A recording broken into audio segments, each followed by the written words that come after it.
Lotus Ayurveda India में आपका स्वागत है। मैं हूं उत्पल चौधरी। आज हम बात करेंगे क्या गर्भावस्था में होने वाली डायबिटीज में इंसुलिन लेना जरूरी होता है। तो आइए शुरू करते हैं आज का वीडियो। लेकिन उससे पहले बोलना चाहूँगा, चैनल को आपने अभी तक सब्सक्राइब नहीं किया है तो चैनल को सब्सक्राइब कर लें, बेल आइकन की घंटी बजा दें जिससे हमारे आने वाले नोटिफिकेशन सबसे पहले आपको मिले। तो आइए शुरू करते हैं। प्रेगनेंसी के दौरान महिलाओं के शरीर में भ्रूण की ग्रोथ के चलते कई तरह के बदलाव होते हैं। इन बदलावों में हार्मोनल बदलावों को भी शामिल किया जाता है। ये बदलाव महिलाओं को उल्टी, चक्कर आना, जी मिचलाना, पैरों में सूजन की वजह बन सकते हैं। लेकिन कुछ महिलाओं के शरीर में होने वाले बदलावों की वजह से प्रेगनेंसी में डायबिटीज की समस्या हो सकती है। यह एक ऐसी स्थिति है जिसमें पहली बार गर्भावस्था के दौरान महिला का ब्लड शुगर लेवल सामान्य से अधिक हो जाता है। ऐसे में सवाल उठता है, क्या हर महिला को इंसुलिन की जरूरत होती है? क्या इसे केवल डाइट और एक्सरसाइज से नियंत्रित किया जा सकता है? प्रेगनेंसी में डायबिटीज के क्या लक्षण होते हैं?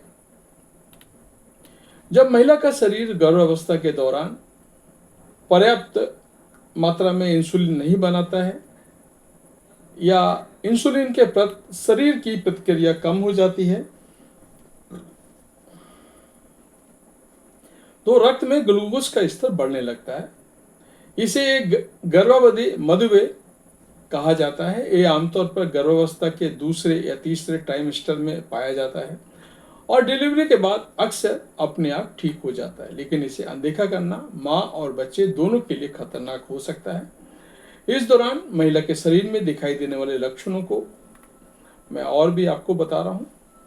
बार बार प्यास लगना, बार बार पेशाब आना, थकान, धुंधला दिखना, अत्यधिक भूख लगना, इन लक्षणों की पुष्टि शुगर टेस्ट से होती है।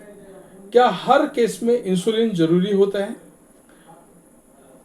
मेरा ऐसा मानना है कि प्रेगनेंसी में डायबिटीज के हर केस में महिलाओं को इंसुलिन लेने की जरूरत नहीं होती है। प्रेगनेंसी में डायबिटीज के इलाज की शुरुआत आमतौर पर आहार में बदलाव, शारीरिक गतिविधि, ब्लड शुगर मॉनिटरिंग से की जाती है। लेकिन कुछ मामलों में जब उपाय कारगर नहीं होता है तब डॉक्टर इंसुलिन थेरेपी की सलाह देते हैं। प्रेगनेंसी में डायबिटीज होने पर किन महिलाओं को इंसुलिन की जरूरत होती है?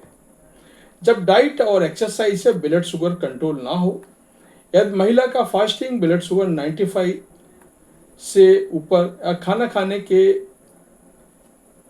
2 घंटे बाद 140 से ऊपर रहता है तो इंसुलिन शुरू करने की जरूरत होती है।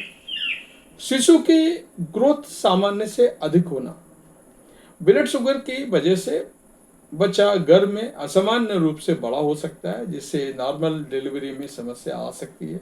यदि माँ को पहले से ही कोई अन्य बीमारी हो जैसे हाई ब्लड प्रेशर, थायराइड समस्या, पहले से डायबिटीज का इतिहास हो, अगर महिला को पहले गर्भ में गर्भावधि मधुमेह हो चुका है, ऐसी महिलाओं में फिर से प्रेगनेंसी में डायबिटीज होने की संभावना अधिक होती है। इंसुलिन थेरेपी कैसे दी जाती है? इंसुलिन को इंजेक्शन के रूप में दिया जाता है क्योंकि इसे गोली के रूप में नहीं दिया जा सकता है। ब्लड शुगर लेवल के आधार पर दिन में 1 या 2 बार इसे लेने की सलाह दी जाती है।